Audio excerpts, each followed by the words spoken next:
अंदर की बात समझो। जैसे जैसे दुख प्रतिकूलता होती वैसे वैसे आध्यात्मिक अनुभूतियों की तरफ आगे बढ़ता है भक्त। दूसरे लोग देखते हैं कि उसे बड़ा संकट है, विपत्ति है, दुख है, लेकिन उसकी अनुभूतियों को नहीं, वो भगवान प्रदत्त है। वास्तव में प्रतिकूलता वही है जो भगवान से विमुख कर दे। वो प्रतिकूलता, वो दुख, विपत्ति नहीं जो भगवान के अनुभव में डुबो दे। सांसारिक राग आसक्ति से पतन होता है, इसलिए भगवान अपने भक्त की प्रतिकूलता, विपत्ति, दुख आदि पर ध्यान नहीं देते, उसके भाव को दृढ़ करते हैं, अध्यात्म की ऊंचाई बढ़ाते हैं। इसलिए भगवान भक्त के पास आई हुई प्रतिकूलता सुरक्षित रखते हैं, कहीं फंस न जाए अनुराग में, अनुकूलता में, संसार के राग अनुराग में आगे बढ़े। इसलिए पग पग पर भक्तों के जीवन में प्रतिकूलता देखी गई और उनको कभी निराश उदास थोड़ी देखा गया। विनाशाय च दुष्कृतम, दुष्ट मनुष्य अधर्म का प्रचार करता है, धर्म का नाश करता है।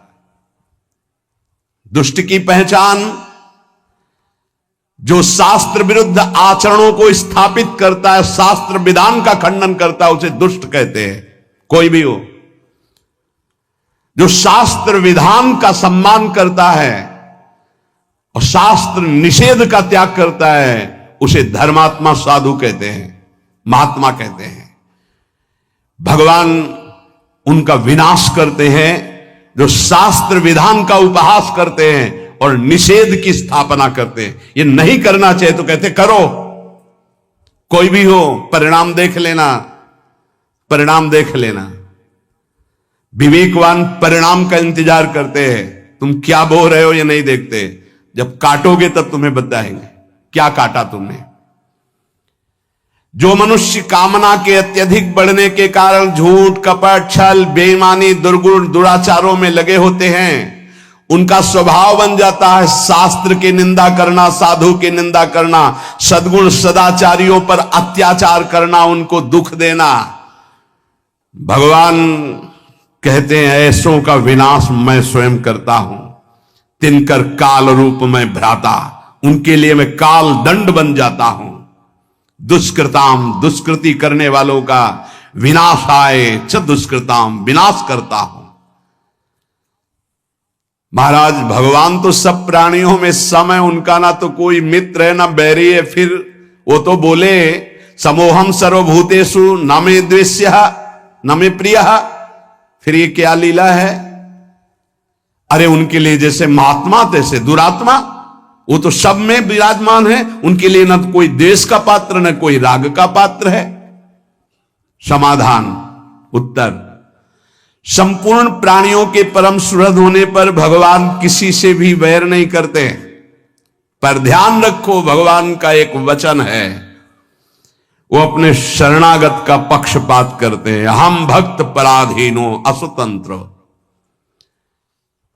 जो भगवान के भक्त से वैर कर लेता है, भगवान उससे वैर कर लेते हैं। सुनो सुरेश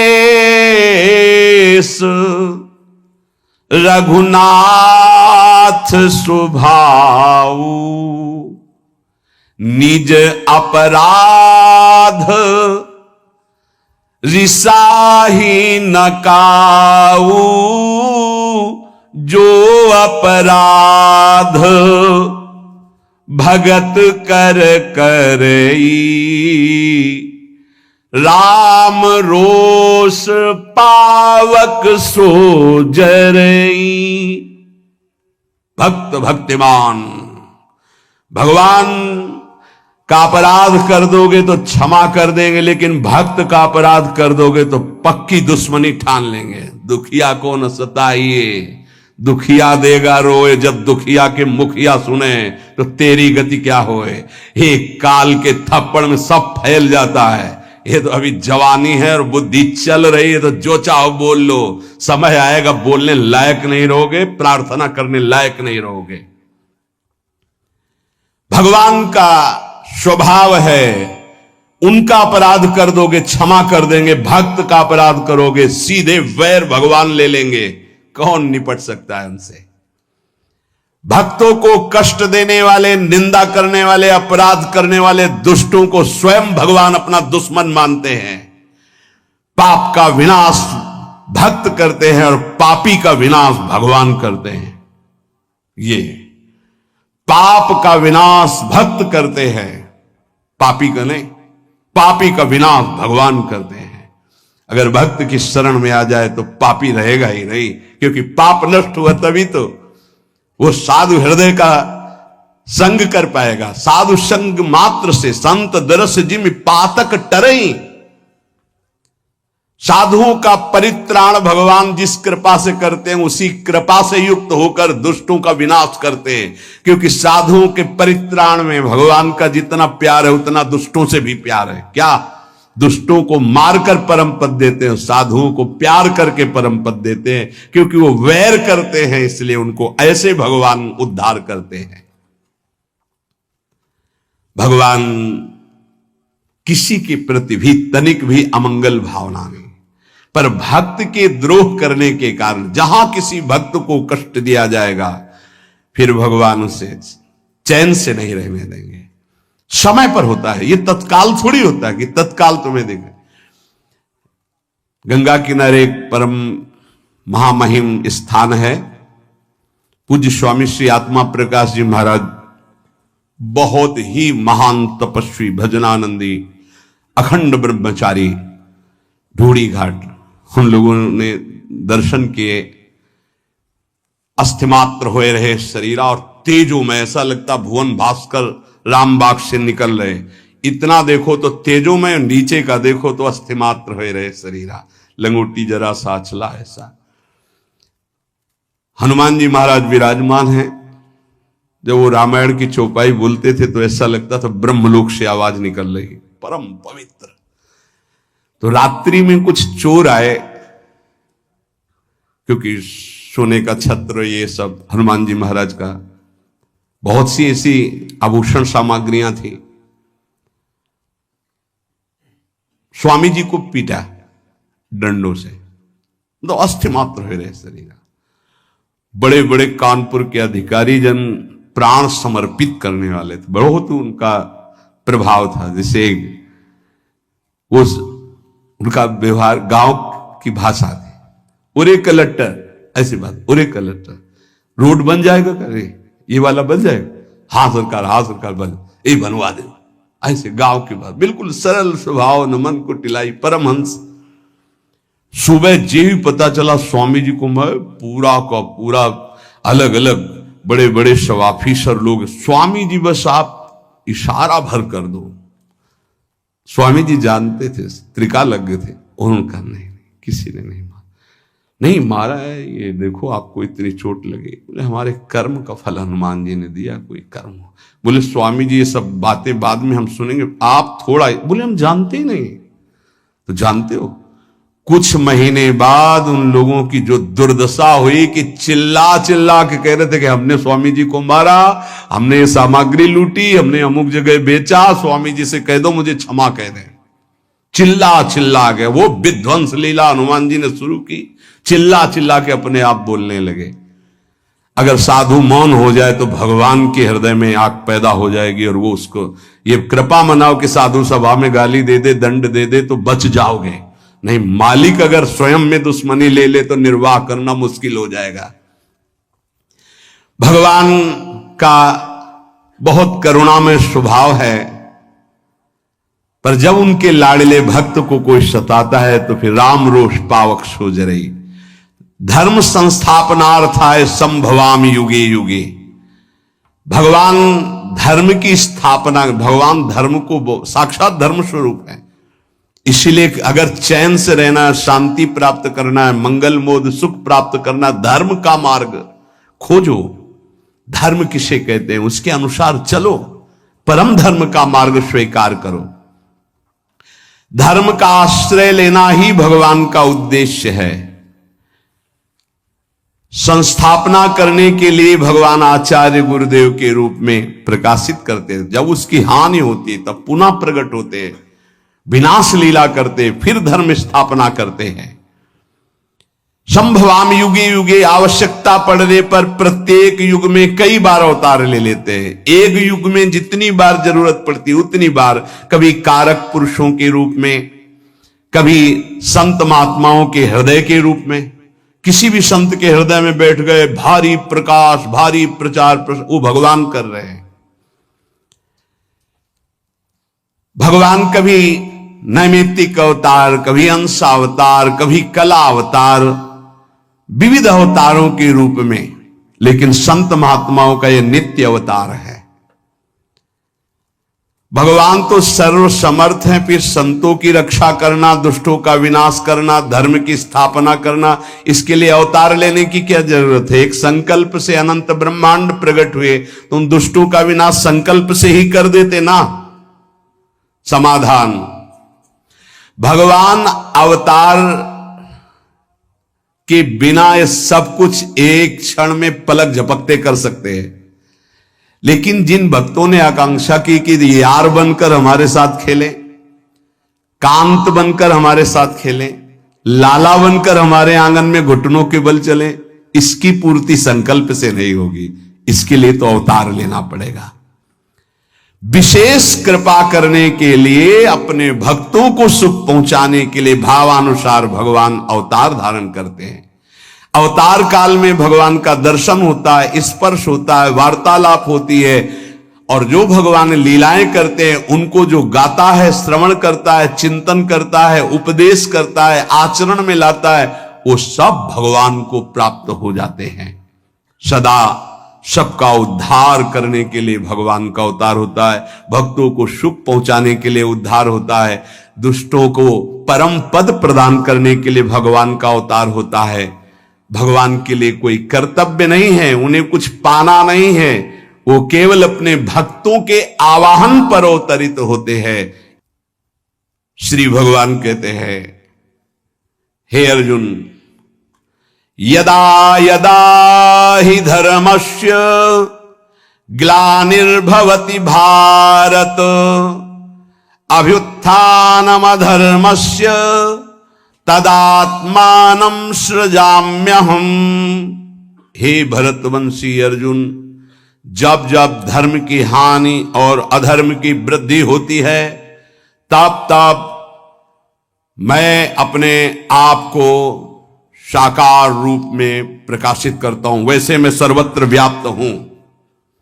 यदा यदा हि धर्मस्य, धर्म की हानि और अधर्म की वृद्धि जब होती है, तो भगवान को बेचैनी होने लगती है। भगवत प्रेमी, धर्मात्मा, सदाचारी, निरपराध, निर्बल, इन पर जब नास्तिक, पापी, दुराचारी, बलवान मनुष्य अत्याचार करते हैं, सद्गुण सदाचारों की एकदम धज्जियां उड़ जाती हैं, दुर्गुण दुराचार अत्यधिक सफल दिखाई देते हैं, वृद्धि को प्राप्त होते हैं, तब तब भगवान जब देखते हैं किसी संत, महात्मा, योगी, मुनि से अब कुछ नहीं संभलेगा, तब आप पधारते हैं। जब जब आवश्यकता पड़ती तब तब भगवान अवतार लेते हैं। एक युग में जितनी बार आवश्यकता और अवसर प्राप्त होता उतनी बार अवतार लेते हैं। जैसे समुद्र मंथन में भगवान ने कई अवतार धारण किए, उसी समय अजित रूप से देवताओं के साथ मिलकर समुद्र मंथन कर रहे हैं, कक्षप रूप से मंदराचल को नीचे धारण किए हुए, शास्त्राबाहु हजारों भुजाएं से ऊपर पकड़े हुए हैं, अमृत लेकर के धन्वंतरी रूप में प्रकट होते हैं। दैत्य लोग अमृत ले जाते हैं तो मोहिनी रूप धारण करके अमृत देवताओं को पिलाते हैं। एक ही लीला में कई अवतार धारण कर लिए। अधर्म की वृद्धि और धर्म का ह्रास होने का मुख्य कारण है नाशवान पदार्थों की ओर आकर्षण। जैसे केवल माता पुत्र पैदा नहीं कर सकती, पिता का संयोग अत्यंत आवश्यक है, ऐसे ही ये प्रकृति स्वयं रचना नहीं कर सकती, इसमें पिता परमात्मा की आवश्यकता। उसी के संयोग से ये संपूर्ण ब्रह्मांडों की रचना हुई है। प्रकृति और परमात्मा यही असली माता पिता हैं सबकी सृष्टि के। ये जो शरीर देख रहे हैं, जितनी रचना देख रहे हैं, ये दो से बना हुआ है, परमात्म तत्व और प्रकृति के द्वारा। हर जगह आपको दो मिलेंगे, कोई ऐसा कण नहीं जहां दोनों हो। सब जगह परमात्म तत्व व्याप्त है, कोई जगह ऐसे, मुर्दे में भी व्याप्त है। मुर्दे में वेन के शरीर को मथा तो भगवान निकल आए, पृथु भगवान का अवतार हो गया। खंबे से भगवान नरसिंह रूप में निकल आए। धन्ना जाट को भांग का सिलबट्टा दिया था, उससे भगवान प्रकट हो गए। कुत्ते से नामदेव, भूत से भगवान, कोई ऐसी जगह नहीं जो भगवान ना हो। और प्रकृति, ये जितना हमारे नेत्रों से दिखाई दे रहा, मन से सोचा जा रहा, सब प्रकृति के अंतर्गत है। गो गोचर जहां लगु मन जाई, सो सब माया जानो भाई, दो से ही बना हुआ है। बिना परमात्म तत्व के प्रकृति कुछ नहीं कर सकती। जैसे हाइलोजन है, बिजली से ही चमकेगा, इसमें चाहिए बिजली, पावर चाहिए, बिजली गई अंधेरा छा जाएगा। ऐसे प्रकृति एक यंत्र है, करण है, पर इसका कारण परमात्मा है। जितना जड़ चैतन्य सुंदर दिखाई दे रहा है, इसकी सुंदरता में श्री कृष्ण ही विराजमान है। परमात्मा और प्रकृति दोनों से ये बना हुआ है। वो अविनाशी निर्लेप और ये विनाशी परिवर्तनशील। प्रकृति का जितनी रचना है वो क्षण क्षण नाश को प्राप्त होता रहता है, बदलता रहता है। वो एक रूप कभी नहीं रह सकता प्रकृति का। और परमात्मा कभी परिवर्तनशील नहीं होता, सदैव एक रूप रहता है। ऐसे ही भगवान का अंश जो, वो एक रूप अविनाशी चैतन्य घन। और ये शरीर सब परिवर्तनशील, ये पहले नहीं था, बाद में नहीं रहेगा, अब भी नहीं है, ये बदल रहा है एक एक क्षण।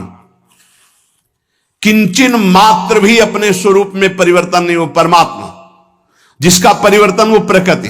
किंचन मात्र एक रस नहीं रह सकती, परिवर्तन ही परिवर्तन। जब कोई अनित्य उत्पत्ति विनाशशील प्राकृत पदार्थों से सुख भोग की इच्छा करता है तो उससे पाप बनने लगते हैं, पतन होता है। और ऐसे जिनका हृदय पतन हो जाता है, वो भगवान और भगवान के वाक्यों को स्वीकार नहीं करते।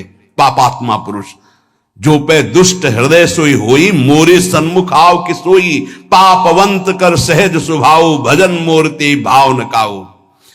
जहां अधर्माचरण बढ़ने लगा, पापाचरण बढ़ने लगा, कलह विद्रोह दोष व्यभिचार नाना प्रकार के बढ़ने लगे, तो फिर भगवान उसको रोकने के लिए, अगर किसी ऋषि मुनि के अंदर बैठकर काम चल जाता है तो भगवान ऐसा भी करते हैं। ऋषि मुनि के अंदर बैठकर काम चलने का मतलब, कोई भी ऋषि मुनि पाप को नष्ट करके उसको सौहार्द भाव, सत्य भाव में स्थित करता है, कभी वो पापी को नष्ट नहीं करता। ध्यान रखना, यह है काम चलना। अगर परिवर्तन हुआ तो हुआ, और नहीं हुआ तो अब वहां भगवान परिवर्तन करने के लिए नहीं आते। फिर परित्राणाय साधूनाम विनाशाय च दुष्कृताम, साधु दुष्कृति का विनाश करके उसके अंदर साधुता भरता है। जब तक भगवान की महिमा कृपा अंदर रही तो वो ऐसा विस्तार करता है। जब भगवान देखते हैं अब यहां भी काम नहीं चलेगा, न मंत्र से न उपदेश से अब काम नहीं चलता हमारे साधु महात्माओं का, इनकी तपस्या बड़ी है, इनका रुद्र रूप बड़ा है, तो फिर भगवान स्वयं अवतरित होते हैं उनको साधुता देने के लिए नहीं, विनाशाय च दुष्कृताम, दुष्कृत करने वालों का विनाश करने के लिए प्रकट होते हैं। सतयुग, त्रेता युग, द्वापर युग, कलयुग, इन चारों युगों में देखा जाए तो धर्म का क्रमशः ह्रास होता चला जाता है। जब धर्म का संपूर्ण ह्रास होने लगता है किसी भी युग, भगवान अवतरित हो जाते हैं। तदात्मानम सृजाम्यहम्, जब जब धर्म हानि और अधर्म वृद्धि को प्राप्त होता है तो भगवान अवतार धारण करते हैं। कई अवतारों के स्वरूप हैं कारक महापुरुषों के रूपों में। जीवन मुक्त महापुरुषों को भेज देते, जाओ संभालो, जैसे एक समय बड़े बड़े महापुरुष एक साथ प्रकट हुए, अलग अलग प्रांतों में प्रकट हुए, संभाल रहे हैं हर जगह अपने अपने सीमा में भक्ति का प्रकाश करके अधर्मियों की वृत्तियों का परिवर्तन कर रहे हैं। जब ऐसा भी होता है कि कारक पुरुषों से काम नहीं चलेगा तो भगवान फिर स्वयं अवतरित होते हैं। कभी कभी ऐसा भी होता है किसी संत महापुरुष की हृदय में प्रकाशित होकर के धर्म की स्थापना, अधर्म वृत्तियों का नाश करते हैं, व्यक्तियों का नहीं, अधर्म वृत्तियों का, कभी कारक पुरुषों के रूप में। जब किसी से कार्य नहीं चलता, जैसे कंस का उपद्रव, जरासन, भौमासुर, जब कृष्णावतार, कितने बड़े बड़े संबरासुर, बड़े बड़े, ये किसी मंत्र, औषधि, योग बल, तपस्या के द्वारा काबू में नहीं किए जा सकते थे। शिशुपाल, दंतवक्, बड़े बड़े कृष्णावतार में, रामावतार में भी। तब सब ऋषि मुनि देवता, भगवान ब्रह्मा पृथ्वी गौ का रूप धारण करके प्रभु को पुकारते हैं कि अब मेरे बस की बात नहीं रह गई। तब भगवान तदात्मानम सृजाम्य हम, प्राणी मात्र का परम मंगल करने के लिए, धर्म की स्थापना के लिए भगवान अपने को प्रकाशित करते हैं सर्वत्र। भय प्रकट कृपाला दीन दया, वो प्रकट हो गए। परित्राणाय साधूनाम विनाशाय च दुष्कृताम धर्म संस्थापनार्थाय संभवामि युगे युगे। साधुओं की रक्षा, भक्तों की रक्षा करने के लिए, पाप कर्म करने वालों का, अधर्म आचरण करने वालों का विनाश करने के लिए और धर्म की भली भांति स्थापना करने के लिए मैं युग युग में प्रकट हुआ करता हूं। अर्जुन जी से कहते हैं परित्राणाय साधु नाम। साधु मनुष्यों के द्वारा अधर्म का नाश और धर्म का प्रचार होता है, इसलिए भगवान साधुओं की रक्षा के लिए अवतार धारण करते हैं। साधु किसे कहते हैं? जो सदैव दूसरों का हित करने का स्वभाव रखता है, जो स्वयं बड़े से बड़े कष्ट को सहकर दूसरों का मंगल करता है, जो सदैव भगवान के नाम रूप गुण प्रभाव लीला में निरंतर डूबा रहता है और दूसरों को प्रेम पूर्वक नाम स्मरण, नाम कीर्तन, भगवत लीला आदि में लगाता है, ऐसे भगवान के भाव में डूबे हुए आश्रित जनों को साधु नाम पद कहा गया है। जिसका एकमात्र परमात्मा ही है उसे साधु कहते हैं। जिसका एकमात्र परमात्मा प्राप्ति उद्देश्य है उसे भी साधु कहते हैं। जिसका नाशवान संसार के भोगों का उद्देश्य है उसे ही असाधु कहते हैं। असत परिवर्तनशील वस्तुओं में जिसकी कामनाएं बढ़ चुकी हैं, ज्यों ज्यों कामनाएं भोगी जाती त्यों त्यों असाधुता बढ़ती चली जाती है और साधुता क्षीण होती जाती है। साधुता लुप्त हो जाने पर अधर्माचरण बुरा नहीं लगता। ध्यान रखना, जिसका पवित्र हृदय थोड़ी भी गलती करेगा तो जलेगा, और वही जब गलती पे गलती करता जाएगा तो फिर उसकी जलन खत्म हो जाएगी। साधक को महसूस होता है मेरे से गलती हो गई, वो जलता है, रोता है, और जब भयंकर पापाचरण होने लगता है तो उसे गर्व होने लगता है कि मैं ऐसा भोगता करता हूं। उसको कोई ग्लानि नहीं होती।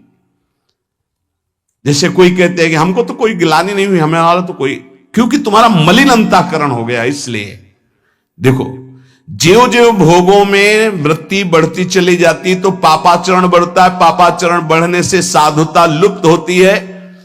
असाधुता का मूल वो मूढ़ता, वो कामना बढ़ती चली जाती, हृदय मलिन हो जाता, उसको ग्लानि भी नहीं होती, पश्चाताप भी नहीं होता। साधु पुरुष पशु पक्षी वृक्ष मनुष्य देवता पितर सबका हित, सबका आनंद, सबका सुख चाहते हैं, वही साधु होते हैं। यदि सच्ची बात तुम संतों के मन के भाव को जान जाओगे तो उनके चरणों को पकड़ लोगे। ये विपरीत दुष्ट लोग बाहर से केवल मृदु बोलते हैं, इनके अंदर केवल दूसरों को दुख देने की बात रहती है, सुख लूटने की बात रहती है। तो यहां कहते हैं कि यदि भगवान साधु पुरुषों की रक्षा किया करते हैं तो फिर संसार में साधु पुरुष दुख क्यों पाते हुए देखे जाते हैं? इसका समाधान है कि साधु वही है जो शरीर, धन, संपत्ति, मान बढ़ाई आदि की रक्षा नहीं चाहता, अपने भाव की, धर्म की रक्षा चाहता, उसे साधु कहते हैं। और भगवान की भी दृष्टि में शरीर और मान बढ़ाई, धन संपत्ति की कोई महत्व नहीं, मायाकृत है। भक्ति भी नहीं चाहता और भगवान भी इसको जानते हैं, इसलिए भगवान उसके भाव को दृढ़ करते हैं, परिस्थिति को नहीं। ये कमजोर हृदय वाले परिस्थिति का सुधार चाहते हैं। भक्तों में सांसारिक पदार्थों का महत्व, उद्देश्य पहले ही प्रारंभ में नष्ट हो गया था, शरीर का, भोगों का, सम्मान का, इनका। प्रतिकूलता, दुख, परिस्थिति जैसे जैसे आती है, भक्त में अखंड प्रसन्नता बढ़ती चली जाती है। सबको चाहिए कि धर्म के द्वारा अपने जीवन के कर्तव्यों का पालन करते हुए भगवान का स्मरण करें। इस